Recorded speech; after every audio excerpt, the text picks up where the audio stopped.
Welcome to the 2024 fall season of Artists Talk on Art channels. Today is November 18th, 2024, 7 p.m. Eastern. I am Paz, the Director of Programming of Artists Talks on Art. As a painter, curator, and filmmaker, my work combines Eastern, Western, Northern, and Southern cultures through symbolism and abstraction. For 50 years, ATOA has been the premier forum for visual artists, offering a platform for sharing thoughts and opinions.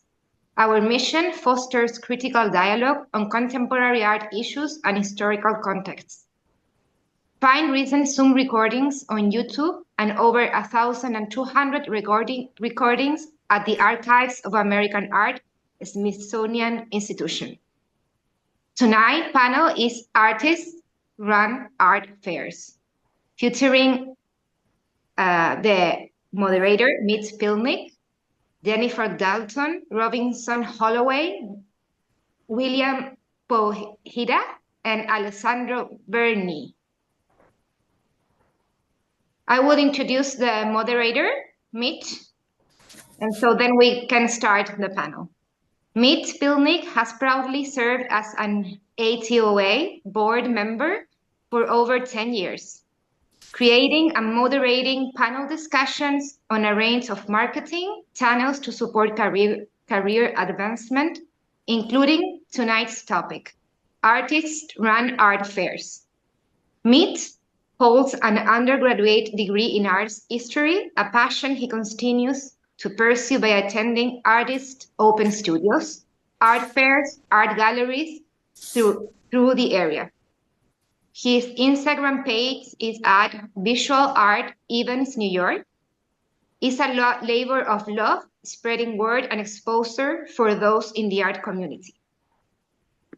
Please keep your questions and comments until the end of the screening and conversation. Enjoy. Thank you very much, Doug. Thank you very much, Maria. So a few months ago when we were discussing Artists Talking Art as far as what types of topics shall we do, Doug was our chairman was kind enough to say, Mitch, you go to all the art fairs. What about doing one on art fairs? And I thought to myself, art fairs are really all about gallerists. And, as far as the artists, well, they're basically at the mercy of the galleries to represent them. And more importantly, as far as the panels that I've done in the past that are really focused on the various marketing distribution channels that artists should utilize over their career in order to maximize their efforts and hopefully their success. So I thought, artist run art fairs is a topic I'd like to do. And immediately, the first one that popped into my head was Robinson Holloway from Art Fair 14C. So we're going to begin this evening with her. I remember, let's see, Robinson, you tell me, but I remember the art fair you had in the hotel in Jersey City. Yes, our first 2 years, we were at the Hyatt Regency. We're about to have our 6th, and we haven't repeated a venue since, which is its own challenge. But yeah, we'll be actually in downtown Jersey City in March in a really cool space that, for a change, is right near the PATH station. Yeah, because I'd seen as far as as far as the Hyatt, I loved it because I think a few years going back, maybe 8-10 years ago, I think in the city there was one, and I think it was, not sure if it was Fountain, but there was one in a venue in a hotel. Yeah. And I absolutely loved it. Hotel fairs. People still tell me how much they enjoyed the hotel fair. It's always a mixed bag because it is really delightful to go into different rooms, and it's a different salon, it's a different installation, it's a different experience. We knew we were going to outgrow it after the second year. COVID then intervened and made it, I think, more unlikely that we would be in a hotel fair.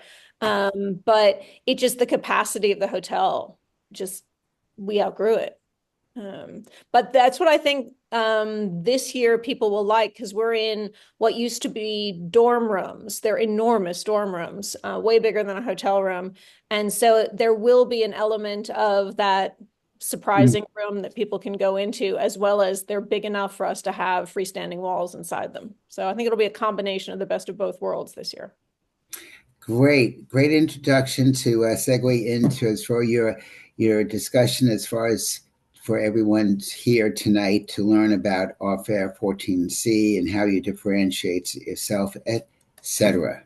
Okay. Would you like me to share the thing or just talk about it? Share screen and then talk about it at the same time would be fine. All right. This is the current deck we have. Everybody can see it. Yeah, our 6th edition will be in the Powerhouse Arts District of Jersey City. That is actually our new home. We have moved our office and operations to the historic 150 Bay Street. And for those people who, I'm actually surprised that we were the first person you thought of. I always think of us as being a little bit of an unknown, this, New Jersey fair. That nobody knows about. In fact, that's what Hyperallergic called us, the New Jersey Fair you didn't know about.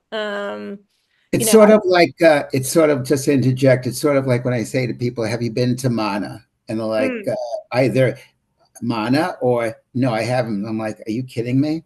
Yeah. Go ahead. I know Jersey City's really now becoming the thing, with the Pompidou arriving in a couple of years too.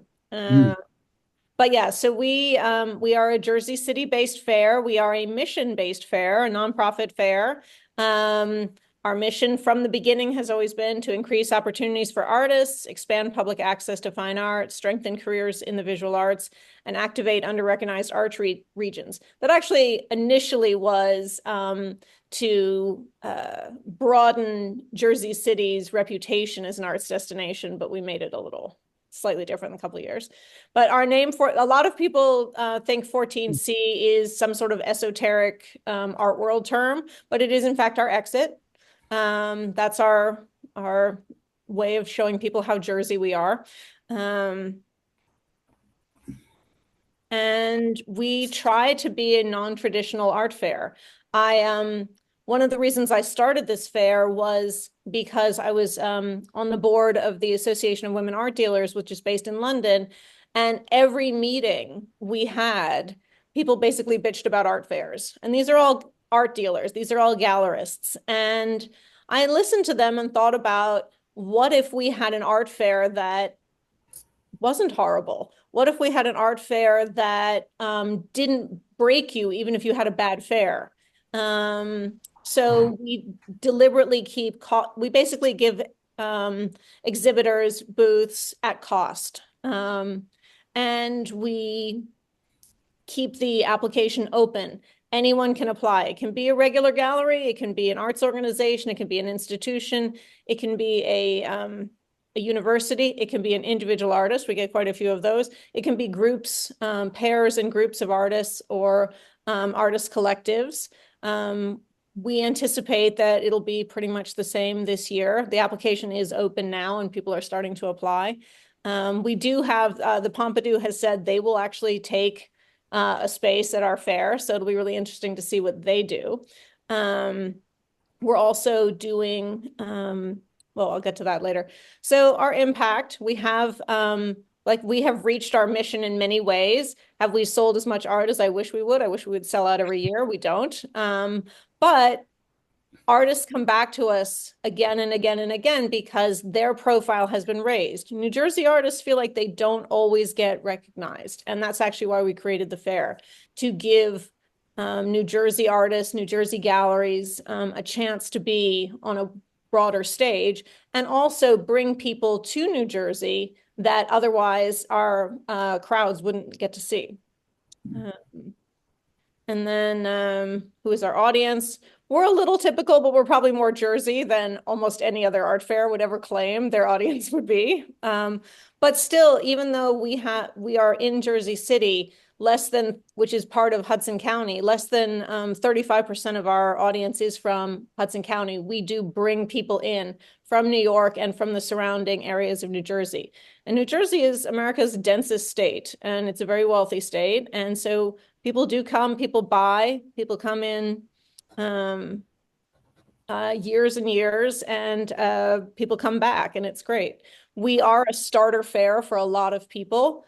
A lot of exhibitors were their first fair, but also for a lot of attendees were their first fair. Between 40 and 45% of our audience each year, it is their first fair. So we're helping bring people into the world of art fairs. We don't think we're very intimidating. We do a lot of tours. We do specifically a lot of disability access tours in the hours before we open that have been very, very popular and have brought people in, particularly those with crowd anxiety and people on the autism scale that would otherwise never be able to go to a fair. These are some of the past places we have been. As I said, we've hopped around every year. And this year we will be at 150 Bay Street. These are the dorm rooms you see here. They are 12 to 14-foot ceilings. They were all made new in 2020 for the athletes of Alliance University, which then went under. So they've been empty for the last couple of years, and we are taking them over, and they will become an artist residency program called Project 14C. We have 81 of these very large loft studios, over 120,000 square feet. We're just going to use one floor, 40,000 square feet, the fourth floor, for the fair. We already have people starting to move into the residency program on the fifth and sixth floors. And as soon as the fair is over at the end of March, April 1st, we will have people moving in. In fact, we've actually sold out the whole fourth floor. Filled the whole fourth floor with artist residents coming in April. So we have 3 different kinds of applications. You can apply for a booth, or in this case, because of the configuration, each one being a little unique, we also just have plain walls, but there are regular normal booths. The prices are very tricky. We actually calculate because each room or each studio has a kitchenette and 2 bathrooms, which is very nice if you're going to live there. If you're near the square footage near the bathrooms and the kitchen, we calculate differently than the main area square footage. We also have the showcase, but everything is still pretty affordable. We have not really raised our prices. If anybody had applied to 14C in the past, you know that our prices are nowhere near what most New York fairs are. That has stayed the same. The showcase is very specifically for individual unrepresented New Jersey artists. Exhibition booth, anybody can apply. Showcase, you have to be a New Jersey-based artist. And we also, because of their space, have a lot of room for special installations. We're looking for work that's not commercial. We're looking for work that's striking. We're looking for work that might not belong anywhere else. And we do not charge the artists who present us with installations once they're approved. Here are some previous installations from past art fairs. This flag is at Liberty State Park in the terminal building. They liked it so much, they acquired it. So it's still there. This is our floor plan for this year. You can see the 40,000 square feet. These are all this is the smallest room, and it's 877 square feet. They range to over 1,500 square feet. And this is kind of the way the floor plan look. This is the smallest room. We'd put in these temporary walls, but the exterior walls can also hold art. This is a different room. There'll be booths here, sort of conventional booths. There will be walls that can be used by the people who take the conventional booths or on their own. Similar one here. And here. This is just a few sample layouts. And then a little Q&A. And the application is open. You can go to artfair14c.com and get all the information. And I'm also happy to send a copy of the PDF to anyone who wants it. Or you go to our website and you can download it right on the front page. And I will stop sharing. I have to apologize. I totally went into conversation and forgot introducing as far as your bio. So excuse me, but we're going to do that right now. Okay.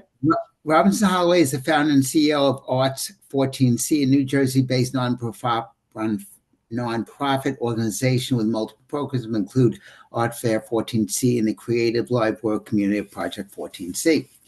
She created Art Fair 14C as an initiative of the Jersey City Arts Council in 2018 while serving as founding chair of the Jersey JCAC's Board of Directors. The creator of two nonprofit art galleries, Holloway also serves as chair of the Board of Directors of the London-based global organization Association of Women Art Dealers, otherwise known as AWOD.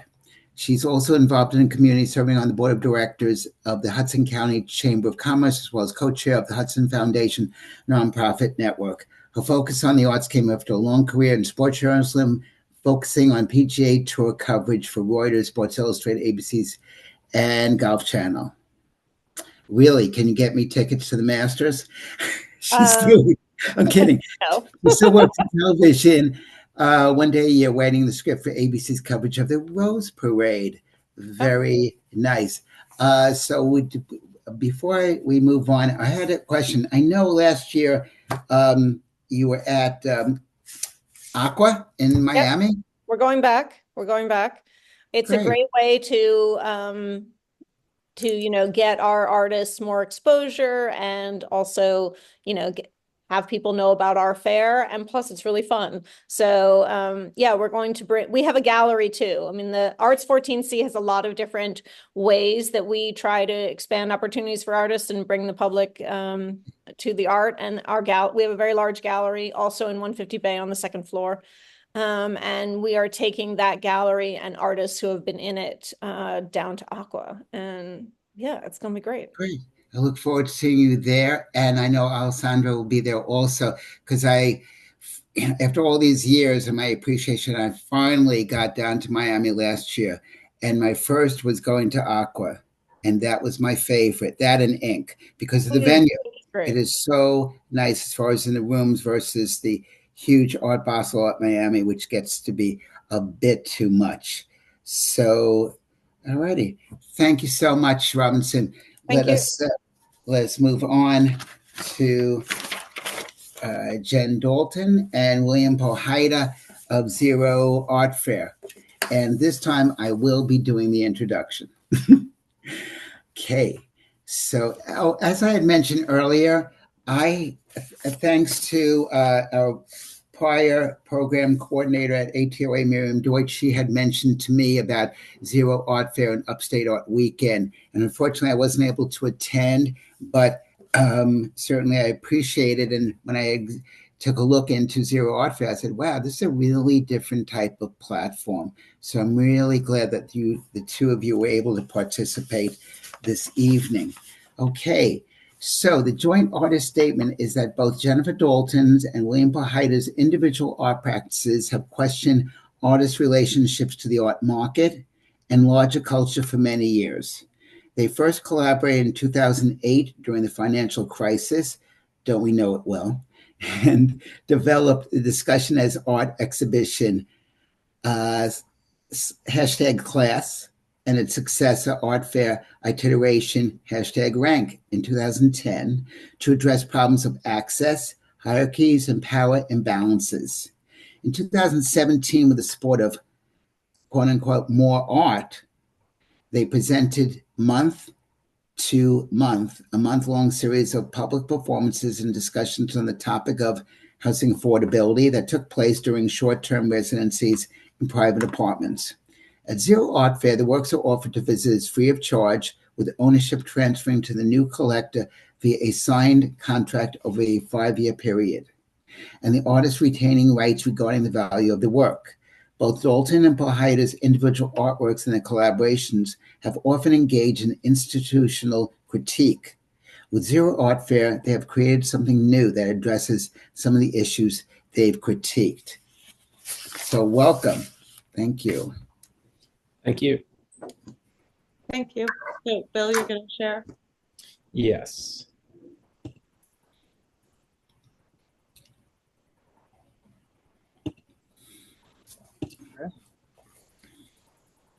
Okay.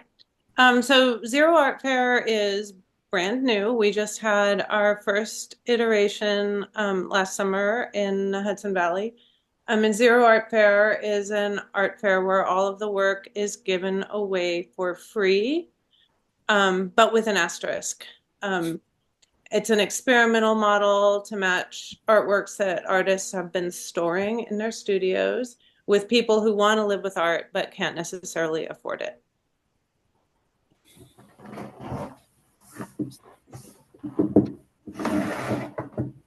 So there's sort of two premises to the fair. And again, one is that most artists are storing a lot of unsold work.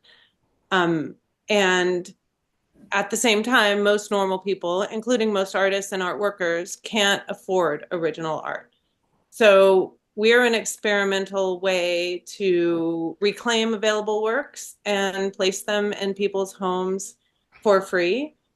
It's not an alternative. I mean, it's not a replacement for the art market. All the artists we have worked with, and ourselves, of course, as well, are trying to sell work in the market. But we really mostly don't. I mean, most artists are storing a lot of work that they haven't been able to sell. And this is a way to make use of some of that, to give some of that a home and to create a larger constituency for art. Artists can, again, Bill will talk about the contract, but it's a way for artists to let go of some work without letting go of its potential value. Yeah, so one of the other premises or starting points for the fair is that the art market is built on this idea of scarcity, and that we kind of think it's a little bit of a myth, because we know that there is a lot of contemporary art out there. And we just kind of find that, the art market doesn't actually do maybe the best job of matching artwork with people who would like to collect it. We one of the things we were trying to kind of disentangle with the fair is the notion of value around artwork. We think that a lot of art that is made does have value. It just might not be able to be sold in the market. And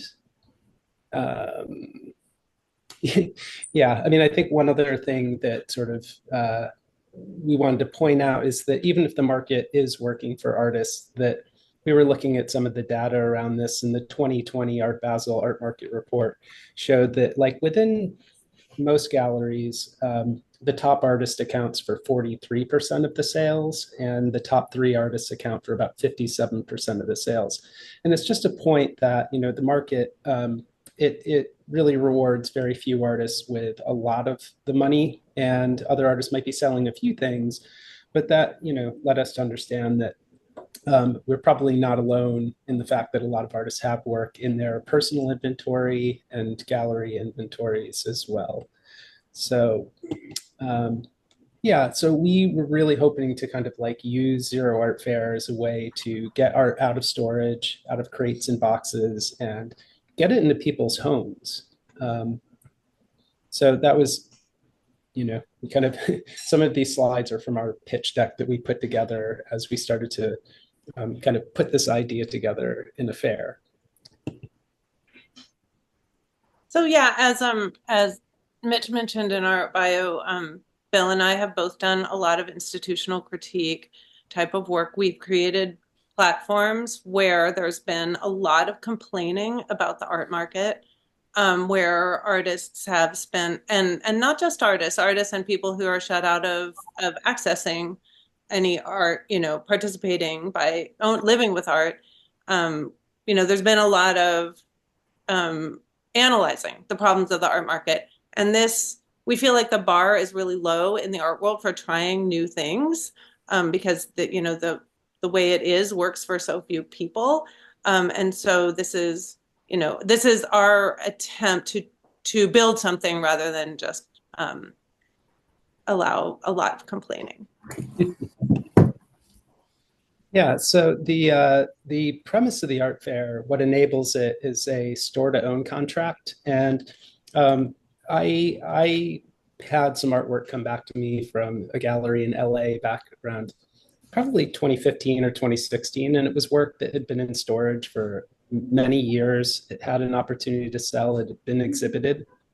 And I wanted to see if there was a way to sort of give the works to people I knew, friends, who might be able to kind of take care of it for me.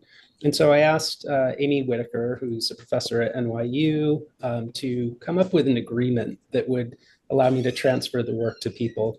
And so through working with Amy and eventually another artist named Alfred Steiner, we were able to come up with this contract, which allows the artist to retain certain rights and equity in the work. And the short of it is, when somebody takes the work, after a period of 5 years, if that work is ever sold, since it's a first sale, the artist would be entitled to 50% of that sale price.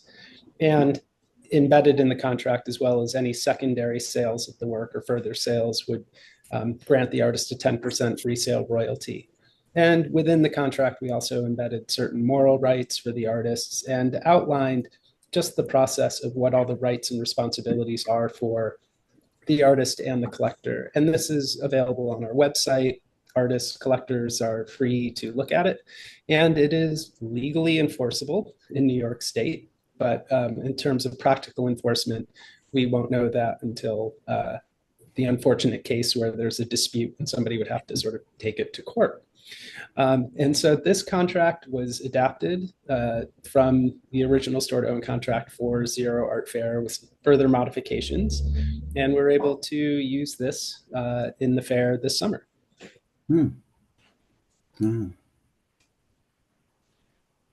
So, you know, this is, there's no money behind this, and no real potential to make money. So in some ways, you know, this is, it resembles an art project as well as a platform. So in order to make the fair happen, we had to fundraise. So we had a launch party and fundraiser. We had our Manon Sloan, who was our host this summer upstate at her barn. She helped us support a fundraiser at the Francis Kite Club, and we raised, I think, $6,500 or $7,000 at our fundraiser.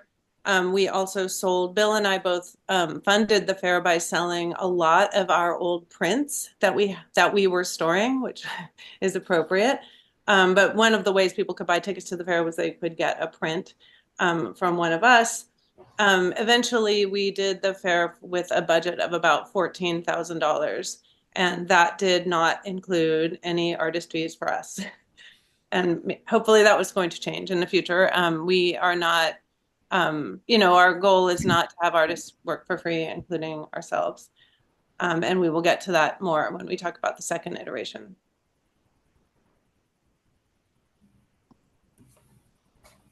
Oh, so once we knew we had enough money to put on the bare bones fair, we assembled a curatorial team and an advisory board, and both of those are evolving.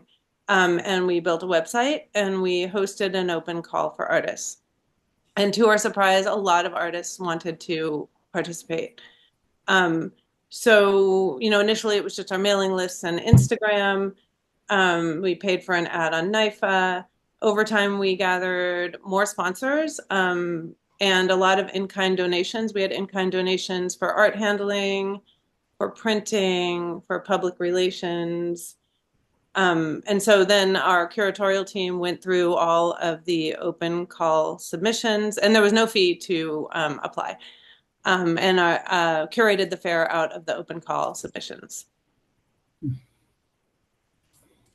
And then, yeah, there was a lot of back-end work to make the fair happen, and building the website was one of the sort of main tools, and it was just made for very little money using Google Sites. And this is just a screenshot of our artist page. We're able to share all of the work ahead of the fair by all the participating artists. And it just represented, you know, for us as artists running an art fair, it was an incredible kind of learning curve. You know, we felt like we were building a bridge as we were crossing the kind of stream, you know, trying to figure out everything that we had to do to make it happen.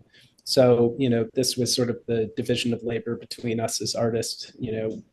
I spent a lot of time on the website. Jen spent a lot of time with contracts and spreadsheets and organizing all of the submissions. So this was our venue this summer. This past summer, it was in Elizaville. Manon Sloan, who some of you may know, was the founder of No Longer Empty. She generously hosted us in this, oh my God, 4,000 square foot barn, I think. It was enormous. Yeah, either 4 or 6. It was a very large barn, and it was beautiful. It's a very pretty venue. And we organized the iteration of the fair really with that venue in particular in mind, both the physical look of the fair, which we'll show you in a second, and that we worked with this visual theme of open storage in the barn. And also we thought a lot about, our goal of this project is increasing accessibility for the public to original art. And we thought about how, in Elizaville, people had to find us, people had to know about Upstate Art Weekend, people needed a car, because also the way the fair worked is people would take the work on the spot. And so we did have a size limitation in the open call, so because it had to be something that would fit in someone's car. Mm. Sorry. Okay. So just very quickly, we had to do all of the, we had to build the entire physical infrastructure of the fair. And so, that was also part of the learning curve in terms of using the kind of open storage display format. So we built multiple displays. We had to devise a lighting scheme. And, we basically had to do all the things that a normal art fair does, but on a very, very tiny budget. And then, we have several just installation shots of the fair that we can kind of go through. And what we were able to sort of calculate after it was all said and done, we were able to distribute or find homes for about $500,000 worth of artwork that came to us in boxes from storage. And I would just point out that, as Jen said, this is not a replacement for the art market. Most of the artists contributed anywhere from 1 piece to 5 smaller works. And so really, by tapping into this kind of vast inventory of work, we're able to provide a lot of artwork to the public, but, not take so much from each individual artist. So these are just a few of the artworks. And Jen, you can... Oh yeah, I was just going to also say that what we also did at the fair is that there were retail prices posted for every artwork. And if someone wanted to, those artworks were also for sale. They were not for sale through us. We are not in a position to handle money. As not being really an entity, but we had the artist Venmo or PayPal or Zelle. And if someone preferred to purchase the work rather than enter into the contract, they could actually buy the work directly from the artist. And that happened in about, I want to say 7 cases, maybe 8. People bought the work instead of signing a contract. Mm. Yeah, and Phil and I both had our work in the show as well, which are featured in these 2 slides. Yeah. And here's just the fair in full swing.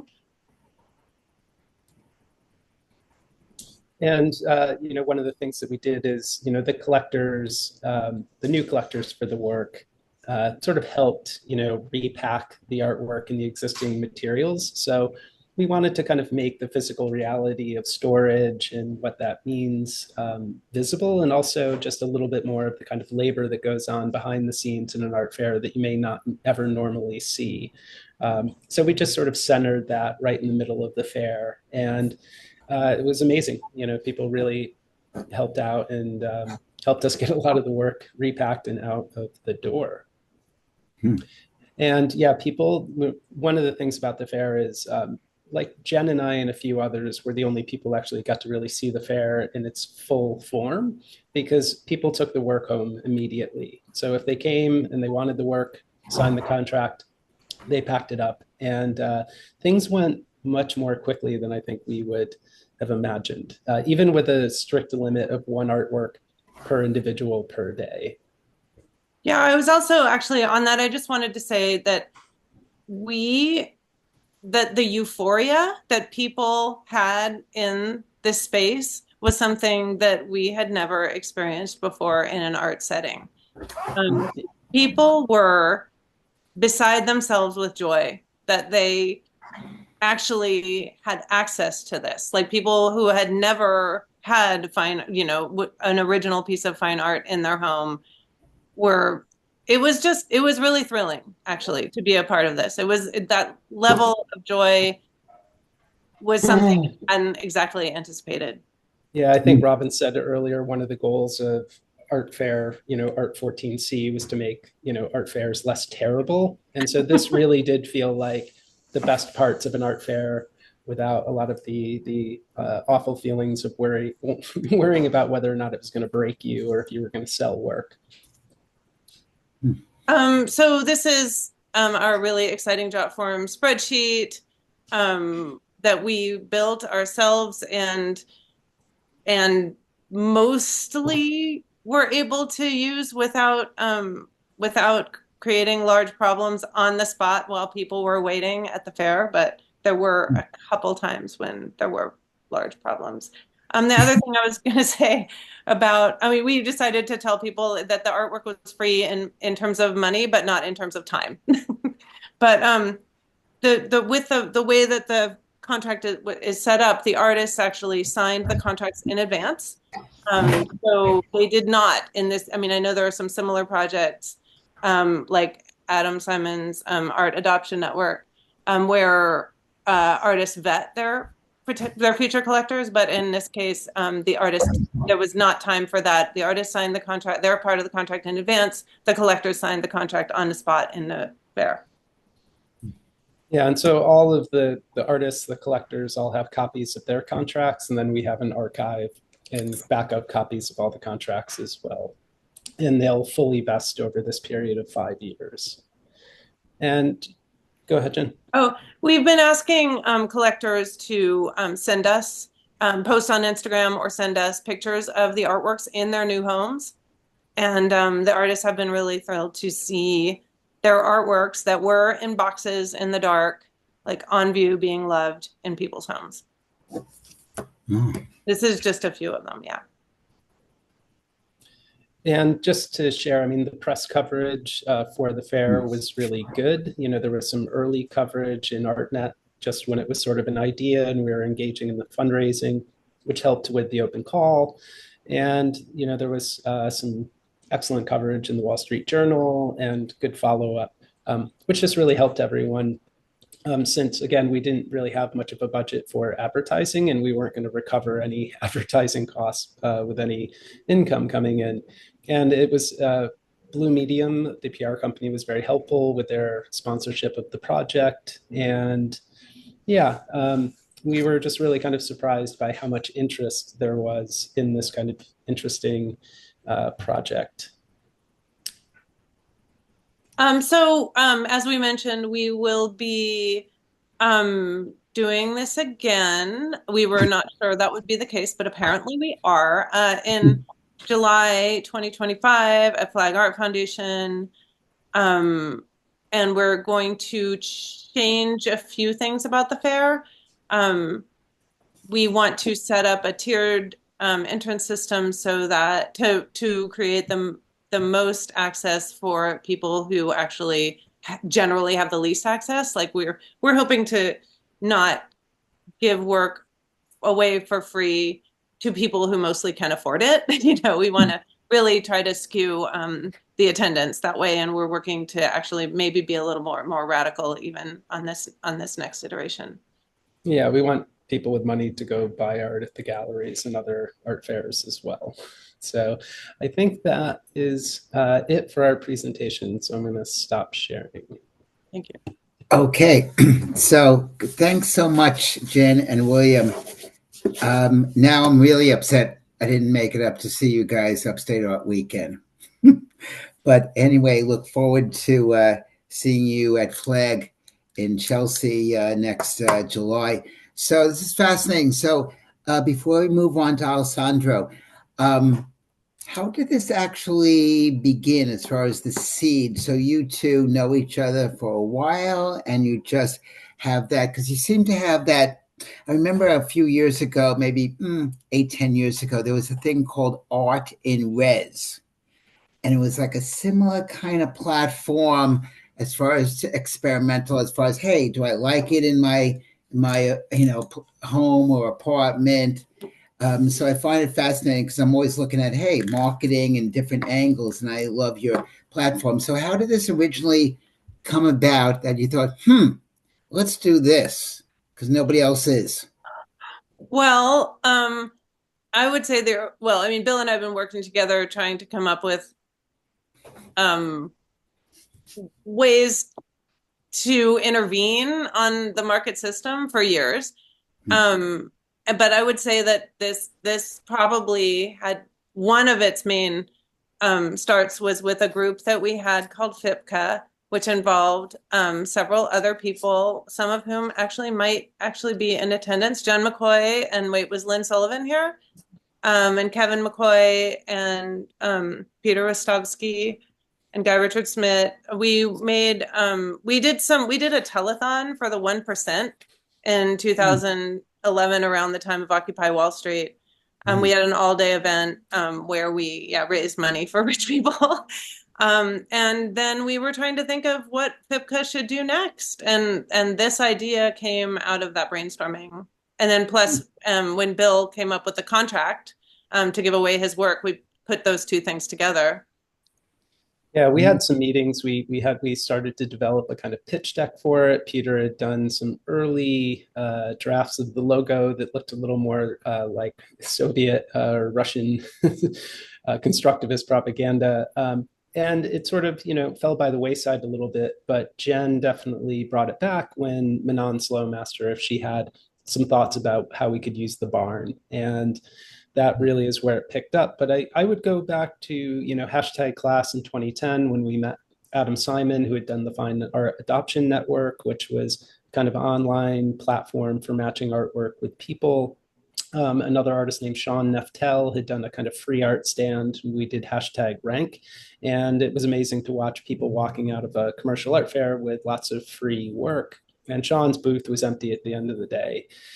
So there's a number of kind of like examples for this, but for me, it was having conversations with people like Amy Whitaker, who were thinking about how could you retain some of the value in the work, not just giving it away for free, but insisting on that it still has value, and that if it does enter the market, that the artist should get some, part of that money. And we'd love to see that extend to the secondary market, where so much of the sort of value is created, but in this country, at least, artists are not included in that price increase. Great. Last question before we move on. So I was reading prior, as far as if a person, and tell me if I'm wrong, owns a work, but another person is interested, that person who is in has the property of that artwork can basically get first dibs on it. But how would that other person be able, do you have a website that people can look at as far as artwork? We do have all of the works are available on our website. So hypothetically, if you were interested, Mitch, in buying, Jen's piece, you could make an offer for it. And if Jen said yes, the current collector would have a first right of refusal. And the longer that they hold the piece, they would get a discount that increases every year. So the longer they hold on it, the cheaper it would be to sort of buy. Right. But the work is, until ownership is transferred, it's always available for sale. And there's a public ledger on our website also. I mean, part of it for us is that we want that the artists match through the contracts, the collectors and the artists. Nobody's anonymous. It's actually, they're all listed. All of the collectors and artworks that were matched through the contract are all listed on our website. It's like a DIY blockchain. Excellent. All righty. Thank you so much.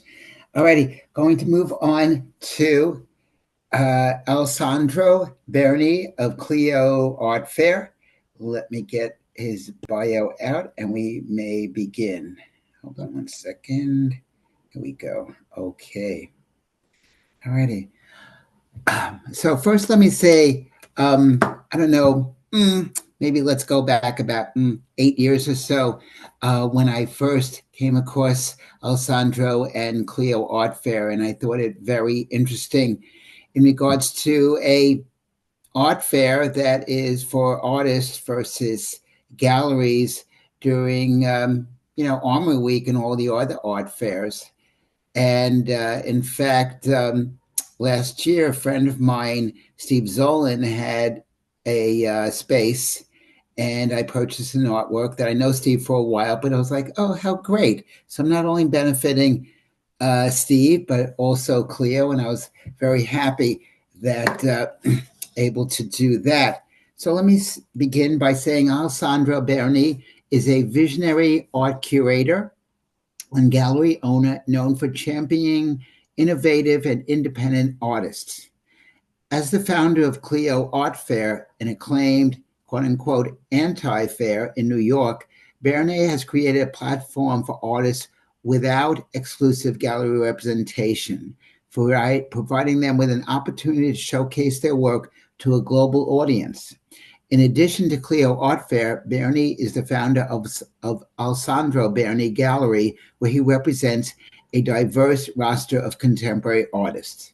His gallery is committed to supporting experimental and thought-provoking art across a variety of media, fostering dialogues between creators and collectors worldwide. Berni's academic background and extensive experience in the international art market have solidified his reputation as a dynamic figure in the contemporary art world.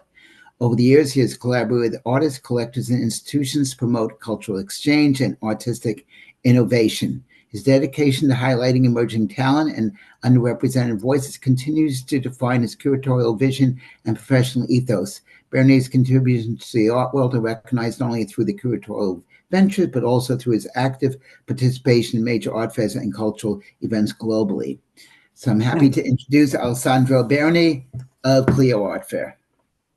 Thank you, Mitchell, for this introduction. And collectors of Clio Art Fair, I really appreciate that. Yeah, Clio was born on 2014, so this is our 10th anniversary. And I've been inspired by a group of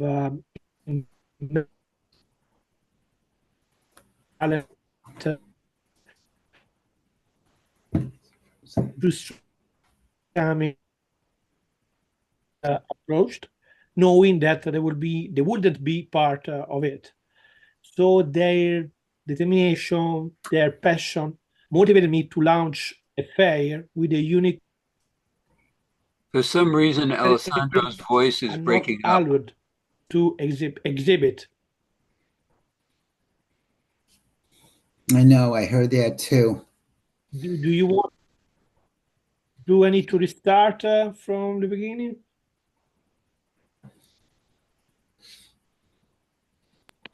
Hello, can you hear me? We do hear you, but periodically your voice dropped out. Oh, not sure why. Okay. I mean, it was you were able to listen my speech, my introduction, or you advised me to maybe restart from the beginning or move on? Would it be an option that he mutes his video and only does? Yeah, Alessandro, if you turn your video off, we could probably hear the audio without it dropping out. Good idea. Stop video. Okay, like this? Yeah, and maybe a restart. We lost you for... Yeah, I'm going to restart, no problem. So as I said, Clio was born 10 years ago. This is our 10th anniversary. We were born in 2014. And I was inspired by a group of immensely talented artists who felt deeply frustrated as the upcoming Armory Art Week approached, knowing that they wouldn't be part of it. So their determination, their passion, their talent motivated me to launch an art fair with a special vision, one where galleries are not allowed to exhibit, but are warmly welcomed as visitors to connect and discover independent artists. So some of our most distinctive features include our truly international reach, with artists joining us every edition from Europe, South America, Africa, Asia, and even Oceania. So we also pride ourselves on being tremendously inclusive, both in the diverse team working with us during the fair and in the selection of our exhibitors. So basically, our ultimate goal is to keep contemporary art weird, bold, and unconventional, because we like to remember that weakness and imperfections are beautiful. In the past 3 years, what is the news is that we have also hosted a lot of performance designed to activate the environmental and to engage directly with the visitors, with the intention of interactive experience. Clio Art Fair is a small fair, but is born to be a small fair, because when art fairs are too big, the eye of the visitors get tired, get overwhelmed, and basically you stop to look at the art fairs. So we want to remain small, but with still big dreams, which remain mainly empower independent artists and amplify their voices. Clio also helped me to open my gallery, which can be considered kind of a superlative of Clio Art Fair. Now, next month, we are going to participate to the Miami Art Week, and we are going to participate to 3 art fairs, Art Miami, Context, and Aqua, with more than 25 artists that basically almost all of them we met through Clio Art Fair. If you one more thing that is, I think we have been the first art fair started accepting Bitcoin, Ethereum since 2017, I think. Okay. So All if right, you have thank you. questions, curiosity, comments, I'm here. All right. Thank you very much, Alessandro. I very much appreciate it and look forward to seeing you in a couple of weeks. Are there any questions from the audience, if we shall open it up at this time? Going once. All righty. Well, I don't know that I would have a question. I have a couple of comments. Or one is a question, which is Art Fair 14C, which is very nice, and I did not know about. Have some of the other things that have happened in New Jersey over the last decade, such as MANA, have they acted as a magnet to gain more attention to the state and activities in the state? I know that over the history of Artists Talk on Art, we've had some of the colleges in New Jersey on panels or doing panels. And so it wasn't lost on me that there was plenty of activity in New Jersey. So the question is, was something as significant as MANA of great impact on the scene there, maybe inspiring to you? I do a lot of work with MANA, and they are inspiring to me. They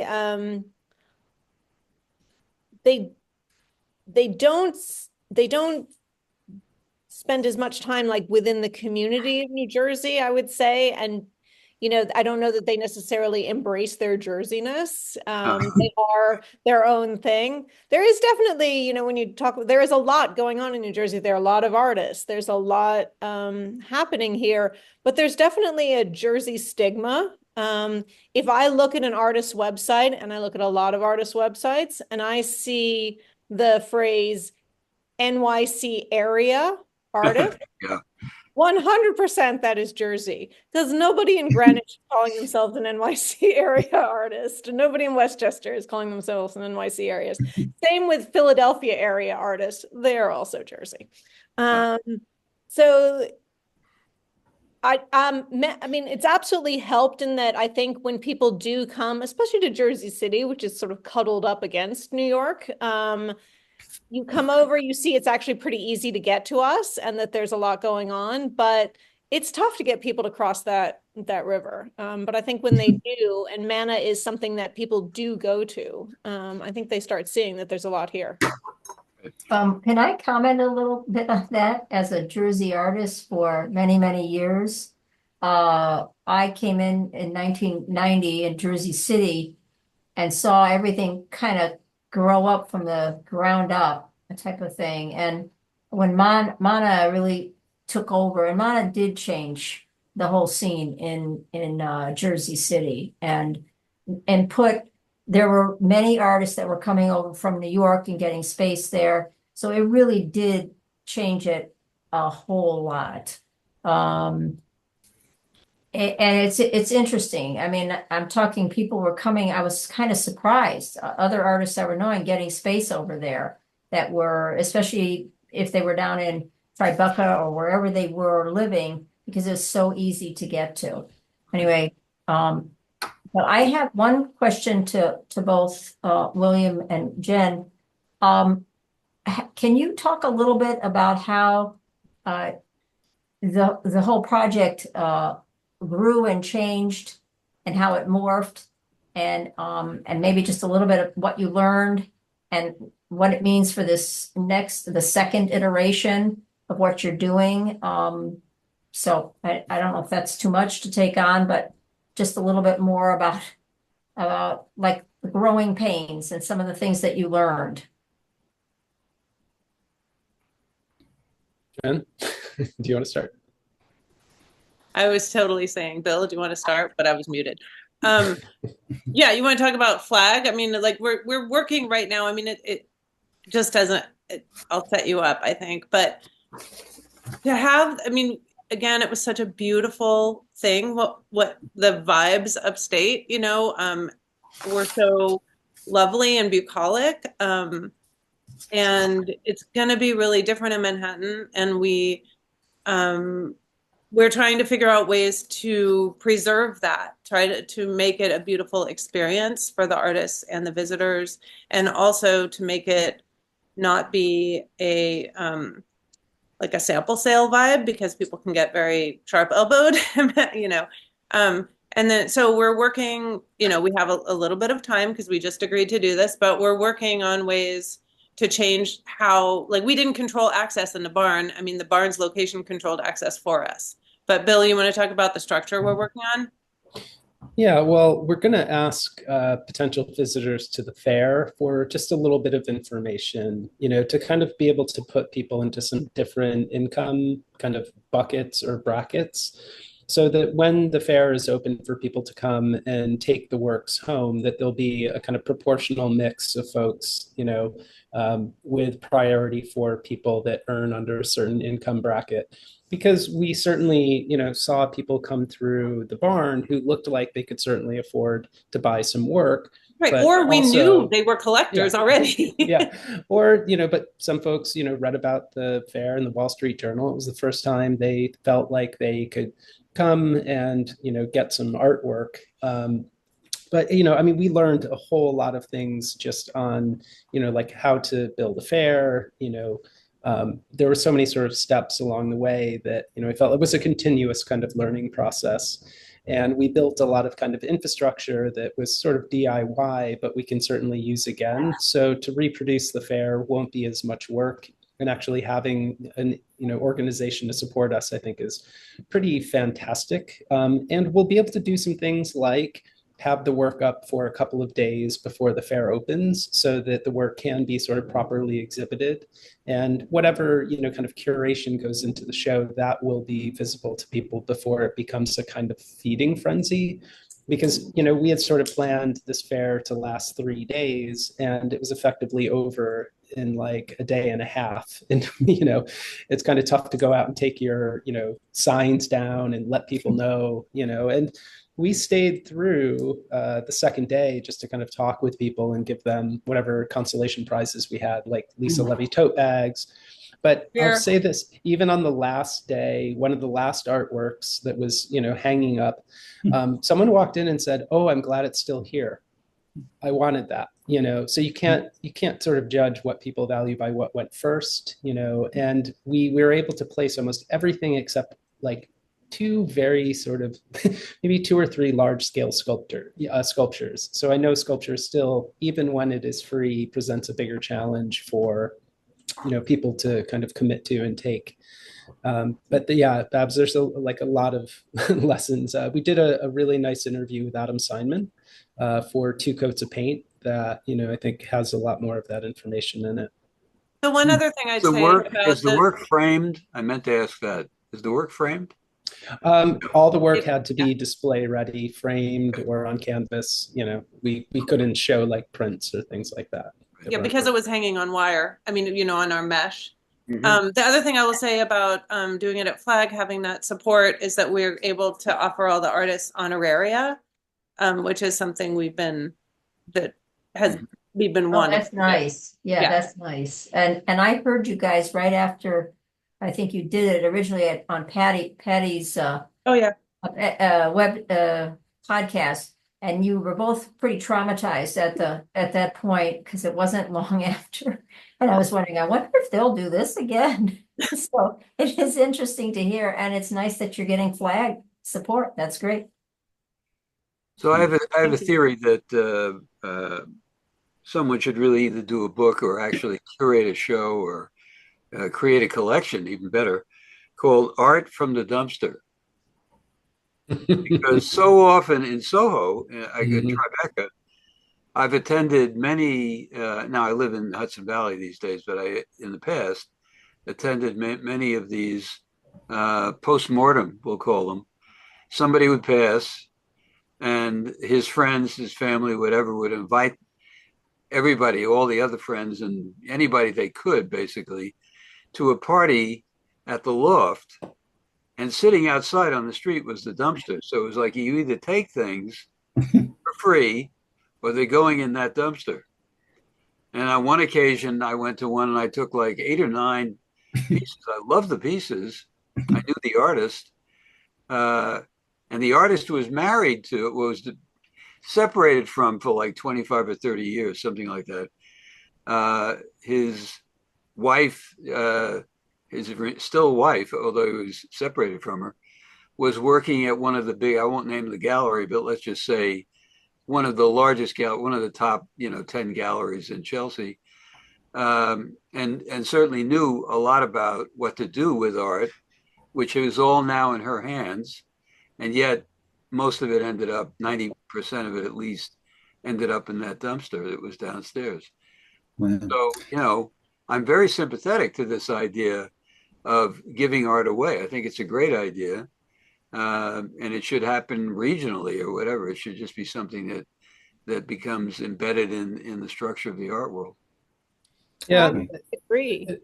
Yeah, and I would just add that, even if an artist becomes familiar with the contract or looks at the sort of rights in it or starts thinking about agreements they could make with friends or family, to kind of think about this before the dumpster shows up and they're gone and sort of, out of their control.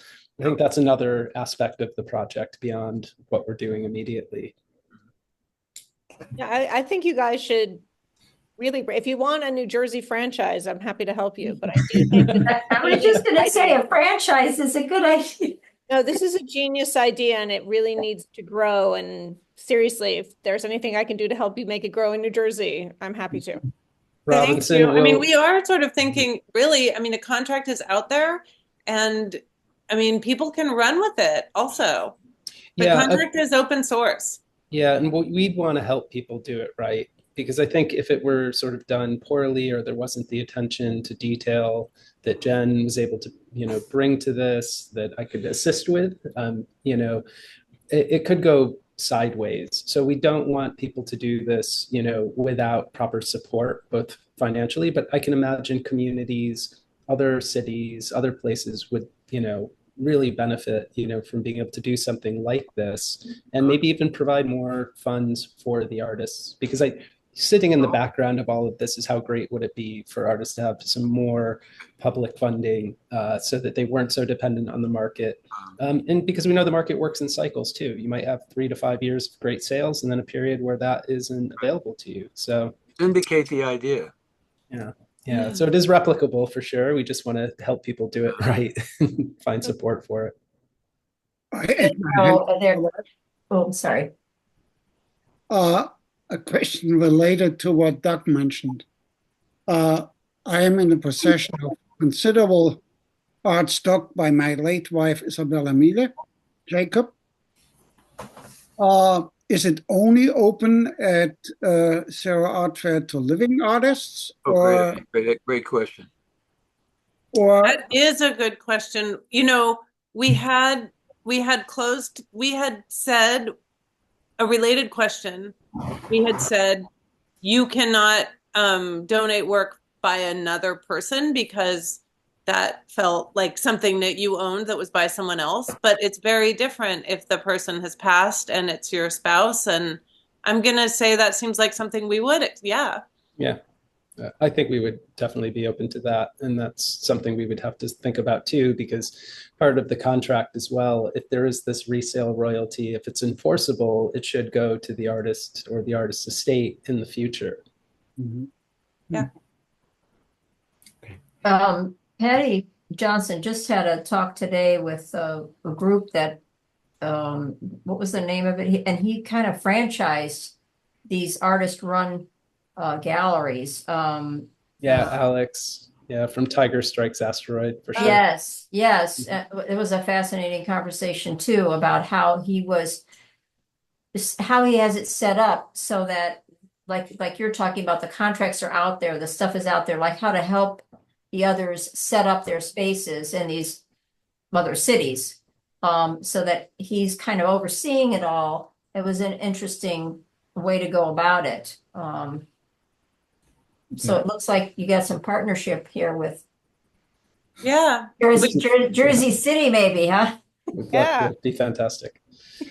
I want to bring Alessandro back into the conversation. Alessandro, you were mentioning, because I know as far as with your art fairs that they are usually in various venues as far as in the city. So being that you're going to have 3 in Miami at Aqua and Art Miami, what was the third one you were mentioning? Context. Which one? Context. Okay. All right. So as far as when artists, as far as how do they go about applying? You do, in addition, in New York, you do it twice a year? You fairs? Yeah, for Clio, we are 2 times per year during we are a satellite of the Armory Show and on September, and of Freeze on May. Now we are currently accepting application for the edition on May, and we already been in Chelsea just one time. The last time September we did the Clio in Soho, so we always looking for great address, and we consider ourselves a kind of a fair inside the gallery. Usually the size of our fair is around 4,000 square feet. And it's certainly a lot more affordable as far as for artists, as far as to get into art fairs by submitting. Now, is it basically just based on if they want to apply and able to cover the costs? Do you have a vetting process, curatorial process at all? Yeah, now the application, if you apply during the early bird, there is no cost for the application. And then we have a range of fee and space starting this year from $1,500, the minimum fee that you can pay.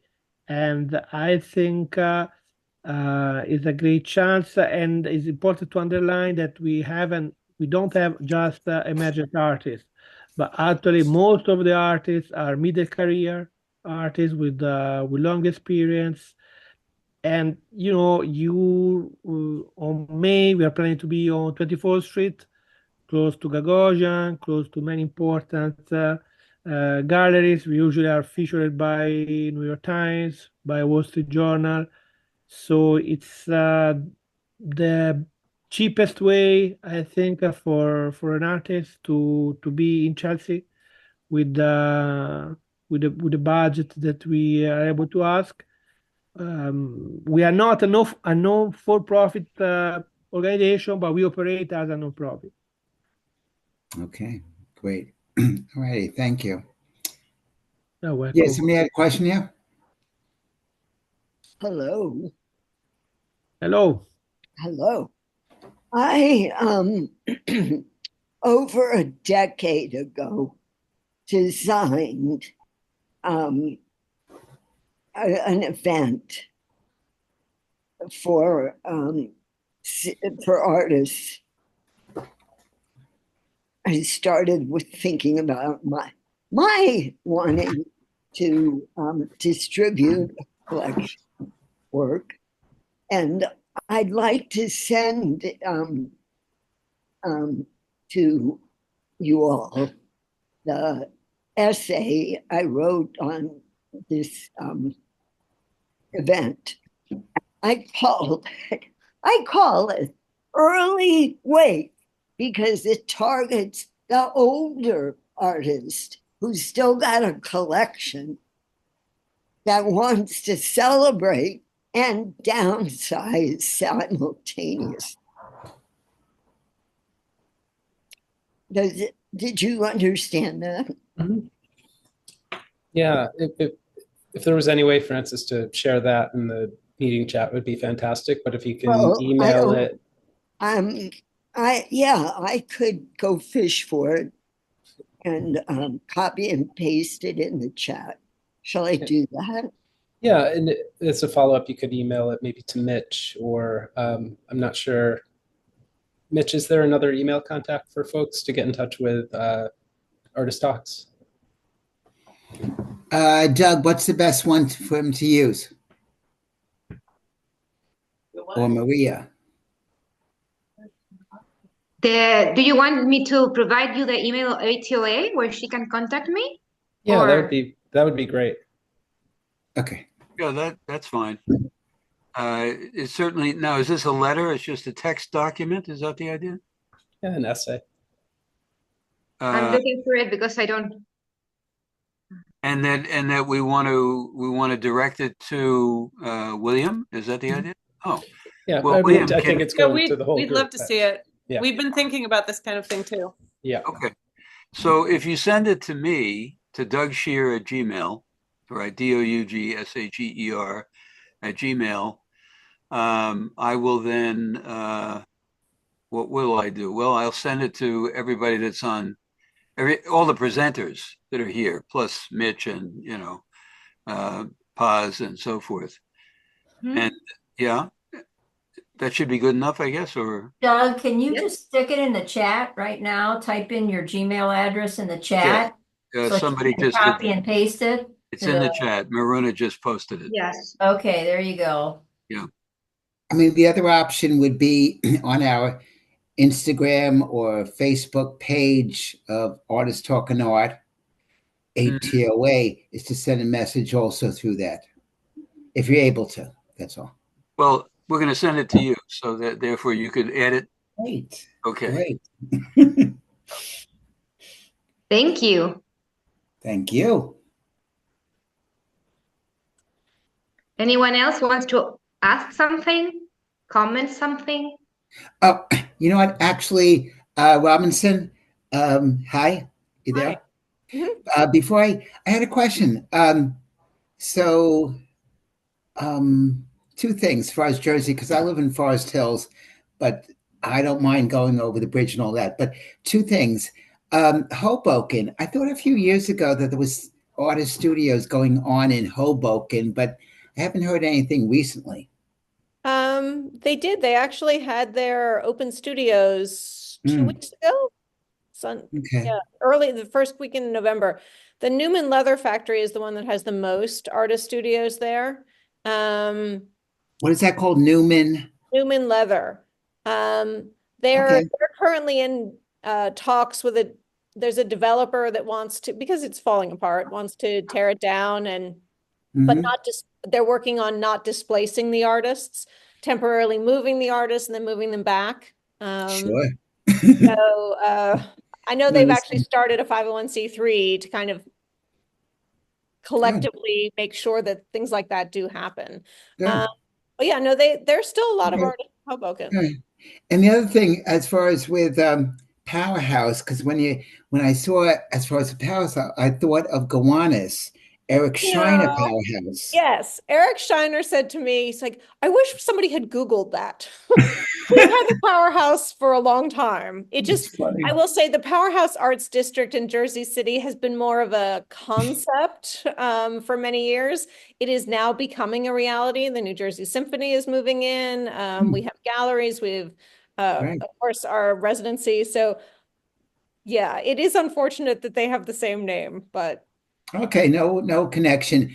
And it's near the path, you said. It's near the Grove Street Path Station. It's also not far from the waterfront if people take a ferry. Yeah, cool.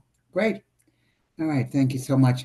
All right, I think we're going to put a wrap on this. I certainly appreciate everyone's, as far as the participants learning more about, Zero and Clio and Art Fair 14C. And certainly if anybody has any questions, can always direct message on ATOA. I'll be happy to answer it. And I hope that this has helped as far as exposure and support for all of you. Wish you all continued success. Thank you. Thank you so much. Thank you, everyone. Thank you. Just like a few words before leaving. Great. Was an amazing panel. Thank you so much. I really enjoyed it. And thank you, Maria. And thank you, Alex. Thank you, all the team. Yeah. Appreciate it very much. The volunteers, the board, the panelists, the artists, everyone. Exactly. And just a reminder, like next Monday at 7 p.m., we will have like the video highlights from the 50th anniversary gala of ATOA. So it will be very nice. I hope to see you there next week. Thank you again, Maria. Thanks for having us. Yeah. Thank you. Have a wonderful night. Happy holidays. Good night.